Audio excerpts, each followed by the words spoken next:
This happened when I was really little, 7 years old. But that night, I remember every single detail of it. My mom's voice, the numbers on the clock, the sound of the deadbolt, and that music, the Home Alone theme, which I still can't hear without my skin crawling. My parents started leaving me home alone pretty young. It was the 90s. Nobody in our neighborhood was shelling out for a babysitter, and life was tight. Getting out to see your friends for a birthday was already kind of a big deal. So that night, that's where they went, a friend's birthday party, and they left me there for the night on my own. It was only maybe the second or third time I'd been alone like that. Before they left, they ran through the usual rules. Don't watch TV too long. Before you go to sleep, turn off every light in the apartment. The only one I was allowed to leave on was the little nightlight next to my bed. I didn't understand why back then. I do now. So, TV, lights, and most important of all, the door. They hammered it into me like a nail. Do not open that door. For anyone. A woman, a child, it doesn't matter. Even if someone's screaming that there's a fire and you need to get out right now, even if it's someone you recognize. I knew all that already. But this time, my dad was different, more serious than usual. He crouched down in front of me, looked me right in the eyes and said, "Mark, you're old enough to understand responsibility, right?" I nodded. "Then listen to me carefully. If the clock says 12:12, midnight, and you're still awake, you do not get out of bed. Don't turn on any lights. Don't open that door. I'm counting on you, buddy." My dad was kind of a quirky guy. He was always coming up with rules for me that seemed a little strange. Certain days I couldn't wear anything red. Other days, I wasn't supposed to take a bath. I could never keep them all straight, and I'd catch hell for forgetting one. To this day, I'm not totally sure if those rules came from some genuine belief or just his own odd way of thinking. But the 12-12 rule, that one I never forgot. Not for the rest of my life. They left, and I waited about 2 minutes, listening to the quiet. Then I took off through the whole apartment and turned on every light I could find. Every single room. Just let them all burn. The light shoved the shadows back into the corners, and I felt a little bit better. Only a little. Being alone always made me feel a certain kind of way. Not exactly scared. Not like jump scare scared. More like something sticky. A slow, cold film that settled over everything. It didn't make me want to scream. It just sat quietly inside my chest somewhere, like a shadow that moved when I wasn't looking. The TV was my lifeline. I dropped onto the couch and hit power. The screen lit up, and I felt an immediate rush of relief. Home Alone was on. I knew that movie by heart. Could recite every line, every single trap. I used to do Kevin McAllister impressions for my friends at school. It came on right at the part where Kevin jumps on his parents' bed, absolutely thrilled to have the house to himself. Just like me. Except, I wasn't thrilled at all. Not even a little. I watched, but maybe 10 minutes in, I caught myself listening instead. I thought I heard something out in the hallway. Someone fussing near the door, maybe. Of course, there was nothing there.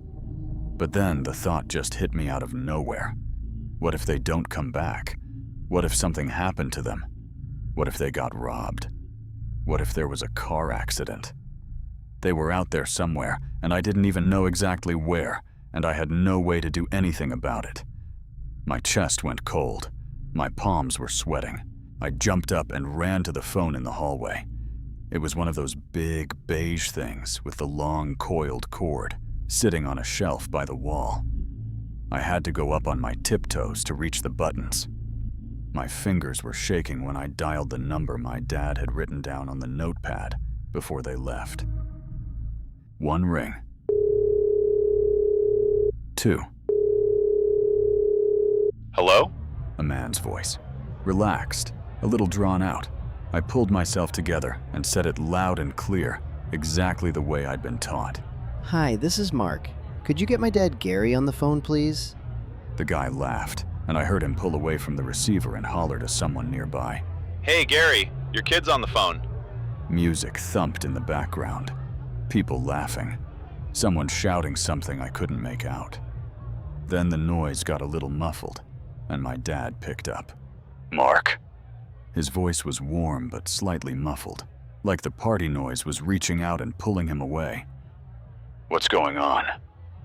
Are you coming home? My voice came out thin and shaky. "Of course we're coming home." He laughed a little. "You doing okay over there?" I nodded, then remembered he couldn't see me. Yeah. "Good boy. We'll be back soon. Go to sleep, all right?" Dad, do you remember what you said about 1212? There was a pause, just a beat, like he'd put his hand over the receiver. Then his voice shifted, got serious. "Yeah, I remember. You're going to do exactly what I told you, right?" Yeah. I said. "Good man." He hung up. I don't know why, but I didn't feel any better. It felt like my parents were somewhere impossibly far away, not just across town, but in some other world entirely. I shuffled back to the living room, sat down on the couch, pulled my knees to my chest, and stared at the screen. Kevin was building his traps, rigging the paint cans, flooding the porch steps, setting up the fan and the feathers. I knew the whole sequence. Harry running around with his head on fire, Marv slipping on the ice steps and catching the iron right in the face, the paint cans swinging. I would have been laughing my head off on any normal night. Then I heard it. Out in the hallway, somewhere on the staircase. Slow footsteps coming down. One. Pause. Another one. Pause. I went still. The footsteps were too deliberate, too careful. Not like a neighbor getting home late. Those always had a normal rhythm to them, the rhythm of someone with somewhere to be. These were like something that was counting each step before it took it. And then there was a sound that made my fingers go cold. A voice, muffled and low, right up close to the door. Like whoever it was had pressed their mouth directly against the keyhole and was whispering through it. "Open up." I couldn't move, couldn't even breathe. The TV was still going, Kevin's traps playing out, the burglars screaming, but I wasn't seeing any of it anymore. Just the dark apartment around me and that closed door. My eyelids got heavy. I blinked, and I was waking up. The TV was still on, but Home Alone was gone. Some late-night infomercial was playing instead. I must have fallen asleep and slept straight through the end of the movie. I rubbed my face, chasing off the grogginess, and looked at the clock. 12:02 a.m. My heart kicked hard, Dad's voice in my head. "If the clock says 12:12, don't get out of bed. Don't turn on any lights. Don't open that door." I had 10 minutes. I could make it. I got up and went to the bathroom, flipped the light on. The mirror gave me back my own pale face. The only sound was the faint scrape of my toothbrush and the quiet of a late-night apartment. I finished, shut the bathroom light off, and did a loop through the whole place, switching off lights as I went. Living room, hallway, my bedroom. I kept my eyes away from the windows.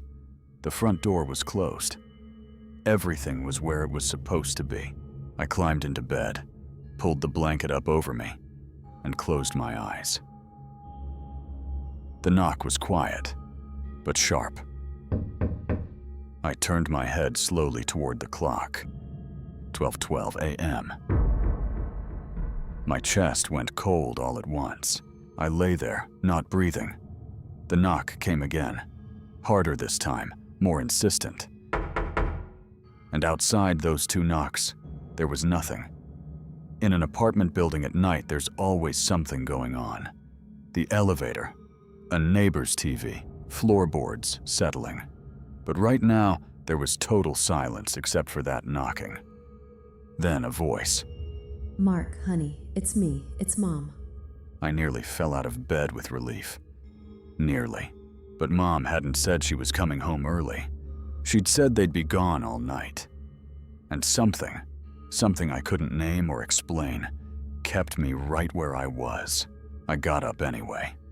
I told myself maybe she'd gotten sick. Maybe Dad had stayed, and she'd caught a ride home. I eased out of bed and crept to the hallway on my tiptoes. But when I got to the front door, my feet just stopped. Something was wrong. There was no sound from the other side. No shifting of weight. No breathing. Not even the small, unconscious sounds a person makes just from standing still. Just that waiting silence. And underneath it, a smell. Faint but wrong. Sweet in a rotten way, like garbage left out in the heat. Mark? Mom's voice again. A little louder now. A little closer. My hands were shaking. I pushed a step stool up to the door, climbed up, and pressed my eye to the peephole. Mom was standing there. I almost opened the door. Almost. Her face was white. Not pale. White. Like every drop of color had been drained completely out of it. Her eyes were black. Not dark brown. Not shadowed. Black. Flat. And totally still, like they'd been painted on. Her arms hung at her sides. Her fingers twitched slightly. Mom? I said. Barely a sound. She didn't answer. Didn't move. She was looking down at the floor, and she looked less like a person and more like a doll. Like someone had stuffed her with cotton and stood her up on a shelf. Then she snapped her head to the side. The movement was wrong, jerky and mechanical and too fast, like a puppet whose string had been yanked. And then she started moving toward the door, not walking exactly, more like gliding, drifting forward without lifting her feet, like she was being pulled by invisible wires. My fingers went white around the edge of the step stool. She ran at the door. The impact was massive. The whole door shook in its frame. The step stool rocked under me, and I crashed to the floor, hit my elbow hard, cried out. I scrambled back on my hands. Another impact. Harder. Like something throwing its full weight against the wood over and over again. I screamed. I didn't think about it. I just screamed. And then I was running back down the hallway and into my bedroom and under my blanket, pulling it up over my head and curling into the tightest ball I could make. Under the covers, it was warm at first, then stuffy. The fabric stuck to my face. The air went thick and wet. But I couldn't make myself come out. Another hit against the door. Not as hard as before, but enough that my bed actually shook under me. Then the doorbell. The ring was long and shrill and wrong, going on way past the point where a normal finger lifts off the button. It rang and rang and rang, and then it just stopped.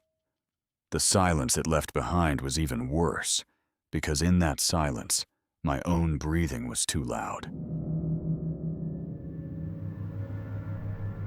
I grabbed the corner of the blanket and dug my nails into my palms. More knocking. Then, fingernails. Dragging slowly down the outside of the door. That sound. That dry, scraping, deliberate sound of nails on wood. I clamped my hands over my ears and squeezed my eyes shut and told myself I was asleep. That this was a dream. That Mom and Dad had already come home and everything was fine, and I was going to wake up in about 10 seconds. Then I opened my eyes, and through the fabric of the blanket, I could see the light in my room flickering. Once. Twice. And then everything stopped. The knocking. The doorbell. The scratching. All of it. Gone. Just a silence, so complete, it was almost a physical thing pressing down on my ears. I lay there for a minute. 2. 3. Then I slowly pushed the blanket back down. I looked at the clock. Still 12:12. The minute hand hadn't moved. Not even a hair. I stared at it, and I don't know how long I sat there staring before my brain fully caught up with what I was seeing. The hand wasn't moving. The clock had stopped. That's when the phone rang. The sound ripped through the apartment like it was coming from inside my skull, not from the living room. I told myself not to go. I knew I shouldn't go, but it just kept going. Ring after ring after ring. And what if it was my parents? And what if what I'd seen at the door was real, and they needed help, and I was sitting here hiding under a blanket doing nothing? I threw the covers off and ran to the living room and grabbed the phone off the hook. My hands were shaking so hard I nearly dropped it.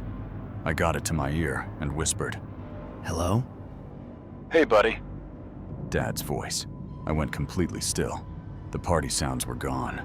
No music, no laughing, no background noise at all. Just his voice, quiet and perfectly clear. Too clear.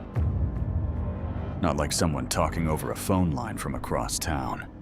Like he was standing directly behind me in the dark. "Hey, buddy. How are you doing? Everything okay?" Yeah. I managed. "Good boy." His voice was soft, almost soothing, like he was trying to ease me down into sleep. "You remember everything I told you?" I swallowed. Yeah. "Say it, for me." I shifted my weight from foot to foot, the phone cord twisting in my hands. Don't watch TV too long. Turn off all the lights before bed. At 12:12, don't get out of bed. Don't turn on lights. Don't open the door. Good. I could hear the smile in it. "I'm proud of you, Mark. You did great." Something in me unlocked just slightly. Dad knows what he's doing. Dad's going to help. "Now," he continued, "I need you to do something for me. Go to the front door. Turn the deadbolt a few times. Then push it open." I stopped breathing. Why? "Just do what I'm telling you, son. It's important." My voice came out thin and rough. Okay. I started toward the door. It seemed taller somehow, heavier, darker. I reached out and put my fingers on the deadbolt, and from the other side of the door, a sound. Not a knock, not a voice, just the sound of someone right on the other side of that wood breathing in. Slow, deep, like they'd been waiting there the whole time and had finally decided to let me know. I froze. And then the voice on the phone detonated. It hit me like a bucket of ice water dropped from a height. A full-body shock of cold terror crashing down from the top of my skull to the bottom of my feet. "If you don't open that door, they will die." It was still my father's voice, but everything warm in it was gone. Everything soft. What was left was flat and cold and hard, like metal that had been sitting in a freezer. "Your parents will die." Something shifted in the receiver. Heavy, wet breathing. Not my dad's.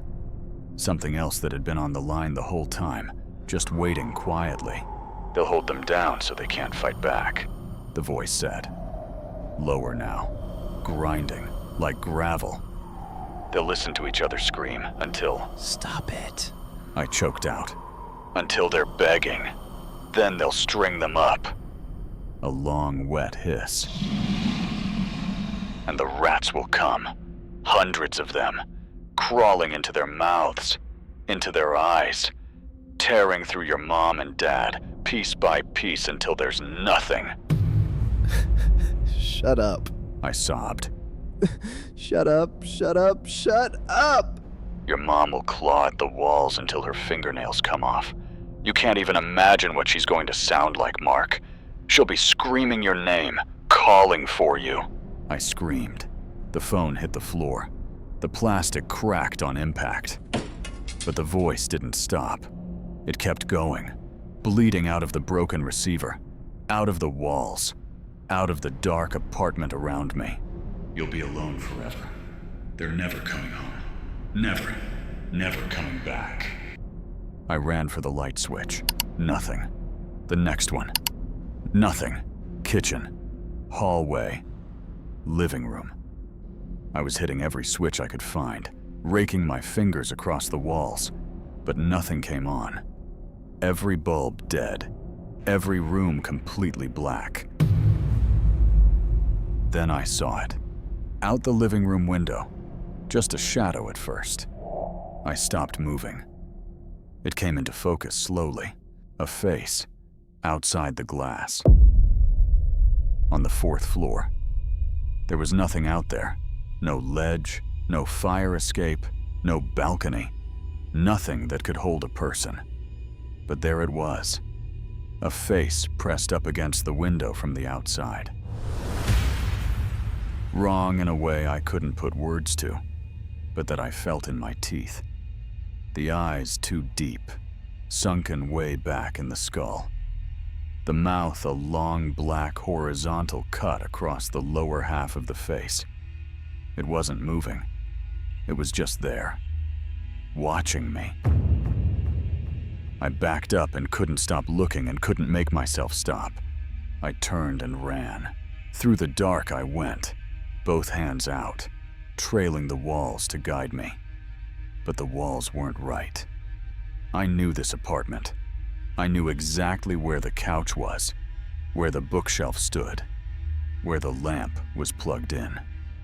But when my hand found the wall, it was soft. Not drywall soft. Soft like something yielding and slightly damp.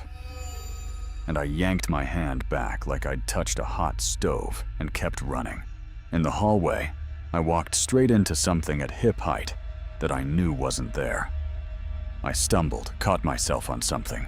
The chair I was pretty sure I'd just tripped over, and the chair seemed to breathe under my hand. I wasn't sure I'd touched a chair at all. I threw myself forward anyway.